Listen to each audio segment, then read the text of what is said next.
Hello, everyone. This is Lucas with part 4 of Single Speed Motorized Bicycle Build, and today I want to talk about tires really quickly.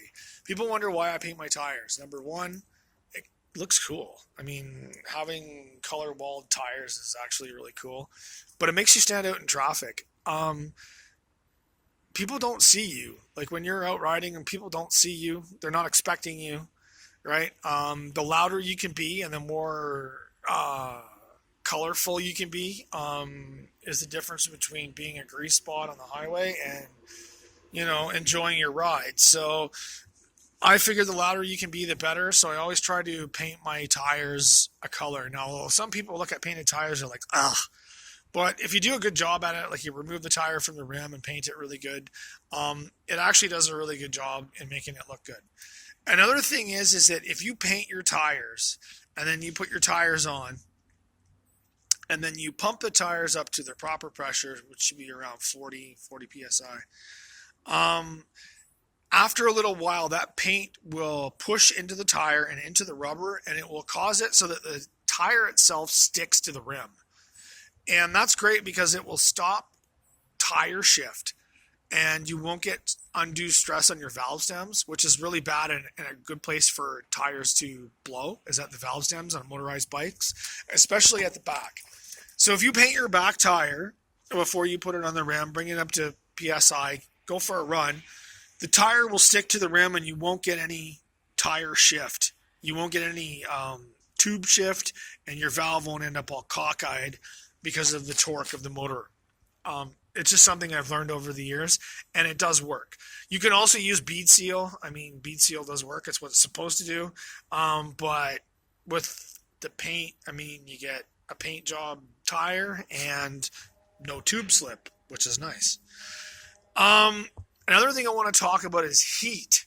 This is something that people don't take into consideration when they build these things, is the heat on your rims and tires. This matters. These things get hot. If you ever had one of these out on the highway and you've been blasting around on hot tarmac and you're really giving her a torque, these tires get hot. You wouldn't think they get hot, but man, they get hot. You add in a caliper type brake like this, where you're adding extra friction to the back tire, that adds more heat and that adds more stress onto your tube, which is again going to increase blowouts. So on highways and high speeds, even though this sounds like totally counterintuitive to what anybody tells you on a motorcycle, is that you apply your back brakes first. If you can adopt a riding style where you gently squeeze your front brakes as opposed to your back brakes, that you will extend the life of your tubes and tires in the back of your motorized bicycle for a lot longer than you were if you were to rely on back brakes. If you rely on back brakes solely as your number one stopping power, what will end up happening, end up producing too much heat if you're running caliper type brakes. If you're running disc brakes, it won't matter. But another thing that will happen is that you'll put a lot of stress on the spokes, and you're putting a reverse stress on the spokes. So what you're doing is that you're torquing one way and then you're causing the stress the other way. So you're torquing one way, causing the stress. So you're essentially bending the metal back and forth, back and forth, back and forth, back and forth, back and forth, back and forth, back and forth, until these things snap. And that does happen. You've probably snapped a whole bunch of spokes in your motorized bicycle if you ran one for a couple seasons. You know what I'm talking about. You've eaten through the back tires. You know what I'm talking about. That is the reason why a lot of that stuff's happening. That's why you're snapping spokes. You try to use your front to brake more, and I've developed a riding style where I'm using my front a lot more to stop the bike, as opposed to using the back. I apply the front brake. I make sure I pull the clutch. I apply the front brake slowly. I try to anticipate my braking and not just slam on the brakes. I mean, you have to. It is what it is, right? The road is it's not perfect, so you slam on brakes all the time. But the thing is, try to develop a riding habit where you're doing most of your braking on the front tire. And this is because your front tires, spokes, don't really get any stress except from your weight. They coast. So they're easy to turn. The front tire is very easy to turn one way or the other. There's nothing preventing it from turning one way or another. So the stress on your spokes is minimal compared to the stress of your spokes on the back tire. The back tire has just got a phenomenal amount of stresses going either way with the braking and the motor, whereas the front tire is mostly in a state of freewheel.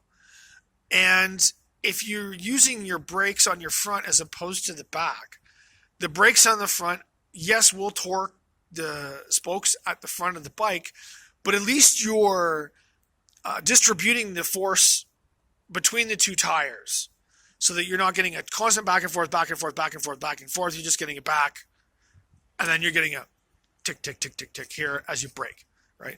So that's a little bit of extra tire life for people out there who are wondering why you're eating through a lot of tires. Riding style, the paint, and being aware of where the heat on your tires is going and the stresses on your tires. If you kind of keep this in your mind as you're riding, you can extend the life of your tires a lot longer. And to give you an idea, I rode from Vegreville to Edmonton on a front tire, and I forgot to put a spoke band on the rim. So it's pretty crazy that I rode at top speed with no spoke band on my rim with spokes right into that nitrile tube the whole way here, and that tire never blew, which is weird because I swear that some nitrile tubes only last a couple days. Putting a better tube in your back tire, absolutely recommended.